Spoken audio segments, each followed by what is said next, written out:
ಓಂ ಮಾರುತಾತ್ಮಜಾಯ ನಮಃ. ನಿತ್ಯಭಕ್ತಿ ಕಾರ್ಯಕ್ರಮಕ್ಕೆ ಸುಸ್ವಾಗತವನ್ನು ಕೋರುತ್ತಾ, ನಮ್ಮ ನಿತ್ಯ ಜೀವನದಲ್ಲಿ ನಾವು ಜೀವನ ನಿರ್ವಹಣೆಯ ಕಾಲದಲ್ಲಿ ಎಷ್ಟೋ ಪಾಪಗಳು ಕರ್ಮಗಳು ನಮಗೆ ಸುತ್ತಕೊಳ್ತವೆ. ಅದರಲ್ಲಿ ಬಹು ವಿಶೇಷವಾಗಿ ನಾವು ಯಾರ ಮನೆಗೆ ಹೋದಾಗ ಅಥವಾ ಯಾವುದೇ ಆಫೀಸ್ಗೆ ಹೋದಾಗ ಯಾವುದೇ ಬೇರೆಯವರ ಒಂದು ಮನೆಗಳಿಗೆ ಹೋದಾಗ ಅತಿಥಿಯಾಗಿ ಹೋದಾಗ ಅಲ್ಲಿ ನಡ್ಕೊಳ್ತಕ್ಕಂಥ ರೀತಿ ಇದೆ ಅಲ್ವಾ, ಅದು ಭಾಳ ಮುಖ್ಯ. ಅದೇನು ಮಾಡುತ್ತೆ, ನಮಗೆ ತಥಾಸ್ತು ದೇವತೆಗಳು, ಅಶ್ವಿನಿ ದೇವತೆಗಳು ಎಲ್ಲ ಕಡೆ ಸಮಾಜದಲ್ಲಿ, ಅದರ ಜೊತೆಗೆ ಭಗವಂತನ ಒಂದು ದೃಷ್ಟಿ ಕೂಡ ನಾವು ಯಾರ ಕಣ್ಣಿಗೂ ಕಾಣಿಸದೆ ನಾವೇನೋ ಮೋಸ ಮಾಡ್ತಾ ಇದ್ದೀವಿ ಅಂತ ನಾವು ಅಂದ್ಕೊಂಡ್ರೂ ಸಹ ಅದು ಭಗವಂತನ ಒಂದು ದೃಷ್ಟಿ ಇರುತ್ತೆ.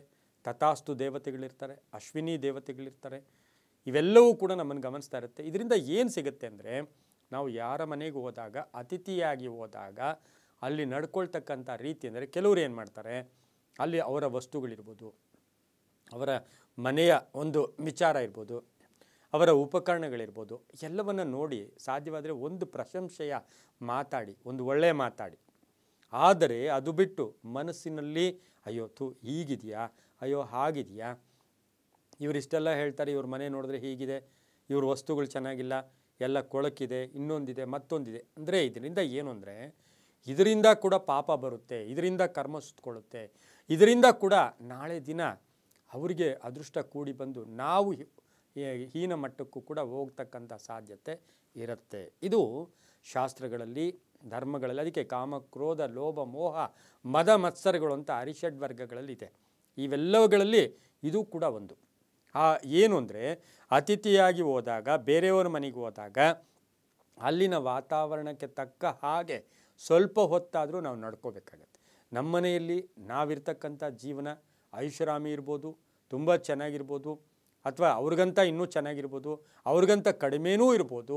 ಯಾವುದೂ ಕೂಡ ನಮ್ಮ ಹೊಗಳಿಕೆ, ನಿಮ್ಮ ಹತ್ರ ಈ ವಸ್ತು ಇದೆಯಾ, ನನ್ನ ಹತ್ರ ಇನ್ನೂ ಜೋರಾಗಿದೆ, ನಮ್ಮ ಮನೆಯಲ್ಲಿ ಎ ಸಿ ಇದೆ, ನಮ್ಮ ಮನೆಯಲ್ಲಿ ಟಿ ವಿ ಇದೆ, ನಮ್ಮ ಮನೆಯಲ್ಲಿ ದೊಡ್ಡ ಟಿ ವಿ ಇದೆ, ನಮ್ಮ ಮನೆಯಲ್ಲಿ ದೊಡ್ಡ ಉಪಕರಣಗಳಿದೆ ಅಂತಕ್ಕಂಥ ಮಾತನ್ನು ನಾವು ಬೇರೆಯವರ ಮನೆಗೆ ಹೋದಾಗ ಹೇಳಬಾರ್ದು. ಪುರುಷರಾಗಲಿ, ಸ್ತ್ರೀಯರಾಗಲಿ, ಮಹಿಳೆಯರಾಗಲಿ, ಆ ಮಹಿಳೆಯರ ಉಡುಗೆ ತೊಡುಗೆಗಳಾಗಲಿ, ಅಥವಾ ಆ ಗಂಡನ ವ್ಯಾಪಾರ ಆಗಲಿ, ಆ ಕುಟುಂಬದ ಯಜಮಾನಿಯ ಒಂದು ವ್ಯಾಪಾರ ಆಗಲಿ, ಯಾವುದರ ಬಗ್ಗೆಯೂ ಕೂಡ ಅವಹೇಳನಕಾರಿಯಾಗಿ ಮಾತಾಡಬಾರ್ದು. ಆದರೆ ನಿಮ್ಮ ಕೈಲಾದರೆ ಒಂದು ಸಹಾಯ ಮಾಡೋಕ್ಕೆ ಹೋಗ್ತೀರಾ, ಅಂಥ ಸ್ಥಿತಿ ಇದ್ದಾಗ ನಾನು ನಿಮಗೆ ಹೆಲ್ಪ್ ಮಾಡ್ತೀನಿ, ಅದು ಒಳ್ಳೆಯದು. ಅಥವಾ ನನ್ನ ಹತ್ರ ಬನ್ನಿ, ನನ್ನ ಹತ್ರ ಇದೆ, ಈ ವಸ್ತು ಕೊಡ್ತೀನಿ ನಾನು, ಅದು ಒಳ್ಳೆಯದು. ಅದು ಬಿಟ್ಬಿಟ್ಟು ಅವಹೇಳನ ಅಥವಾ ಬೇಜವಾಬ್ದಾರಿತನ ಅಥವಾ ಹೀನವಾಗಿ ಮಾತಾಡಿದ್ರೆ ಅದು ಕರ್ಮ ಇರುತ್ತೆ. ತಥಾಸ್ತು ದೇವತೆಗಳು ತಕ್ಷಣವೇ ನಿಮ್ಮಲ್ಲಿರ್ತಕ್ಕಂಥ ಶಕ್ತಿ ಅಥವಾ ನಿಮಗೆ ಇರ್ತಕ್ಕಂಥ ಒಂದು ಅದೃಷ್ಟ ಒಂದು ಸ್ವಲ್ಪ ಆ ಕಡೆ ಹೊಟ್ಟೋಗ್ಬಿಡು. ಇದನ್ನು ಚೆನ್ನಾಗಿ ಜ್ಞಾಪಕ ಇಟ್ಕೊಳ್ಳಿ. ಹಾಗಾಗಿ ಆಹಾರದ ಬಗ್ಗೆನೂ ಅಷ್ಟೇ, ನೀವೇನೋ ಐಷಾರಾಮ ಭೂರಿ ಭೋಜನ ಮಾಡ್ತಾಯಿದ್ರೂ ಕೂಡ ಆ ಮನೆಯಲ್ಲಿ ಒಂದು ಸ್ವಲ್ಪ ಚಿತ್ರಾನ್ನ ಕೊಡ್ತಾರೆ, ಅಥವಾ ಒಂದು ದೋಸೆ ಕೊಡ್ತಾರೆ, ಒಂದು ರೊಟ್ಟಿ ಕೊಡ್ತಾರೆ, ಅದನ್ನು ಪ್ರೀತಿಯಾಗಿ ತಿಂದು ಬಂದಿದ್ದೆ. ಆದರೆ ಇದಕ್ಕೆ ಉದಾಹರಣೆ, ಕುಚೇಲನು ಸಾಕ್ಷಾತ್ ಪರಮಾತ್ಮನಿಗೆ ಅಕ್ಷಯ ತೃತೀಯ ದಿವಸ ಅವಲಕ್ಕಿ ಕೊಟ್ಟಿದ್ದ ಮಟ್ಟಿಗೆ ನೋಡೋಕ್ಕೆ ಹೋದಾಗ ಆತನು ಕುಬೇರ ಆಗ್ಬಿಟ್ಟ. ಇಲ್ಲಿ ನಾವು ಹೋಗಿರೋ ಮನೆ ಕುಚೇಲನ ಮನೆ ಕೂಡ ಆಗಿರ್ಬೋದು.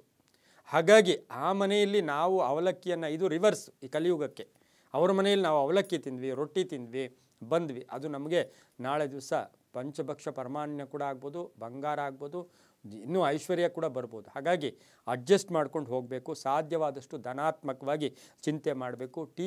ಟೀಕೆ ಅವಹೇಳನೆ ಮಾಡಬಾರ್ದು. ಹಾಗೆ ಗುಣಗಾನ ಮಾಡ್ಕೋಬಾರ್ದು. ನಮ್ಮ ಗುಣಗಾನ ಅವ್ರ ಮುಂದೆ ಮಾಡ್ಕೊಳ್ಳೋಕೆ ಹೋಗಬಾರ್ದು.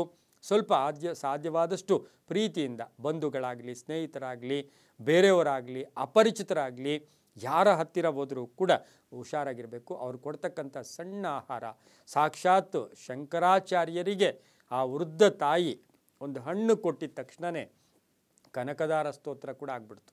ಆ ರೀತಿ ನಾವು ಯಾರ ಮನೆಗೆ ಹೋದರೂ ಕೂಡ ಅವರು ಕೊಟ್ಟಂಥ ಆಹಾರವನ್ನು ತಿರಸ್ಕರಿಸಬಾರ್ದು. ನಾನು ತಿನ್ನಲ್ಲ, ನಾನು ಇದು ಬಿಟ್ಬಿಟ್ಟಿದ್ದೀನಿ ಅನ್ನೋ ಹೇಳಕ್ಬಾರ್ದು. ಸಾಧ್ಯವಾದಷ್ಟು ಒಂದು ಸ್ಪೂನ್ ಆದರೂ ನಿಮ್ಮ ಕೈಲಾದಷ್ಟು ತಿಂದು ಯಥಾವಿಧಿಯಾಗಿ ಸ್ವೀಕಾರ ಮಾಡಿ ಬಂದರೆ ಸಕಲ ದೇವತೆಗಳಿಗೆ, ಅಲ್ಲಿ ಮಹಾಲಕ್ಷ್ಮಿ ಇರ್ತಾಳೆ, ಕಾಲಭೈರವನ ಅನುಗ್ರಹ ಇರುತ್ತೆ, ಜೊತೆಗೆ ಸರ್ವ ದೇವತೆಗಳ ಅನುಗ್ರಹ ಕೂಡ ಇರುತ್ತೆ.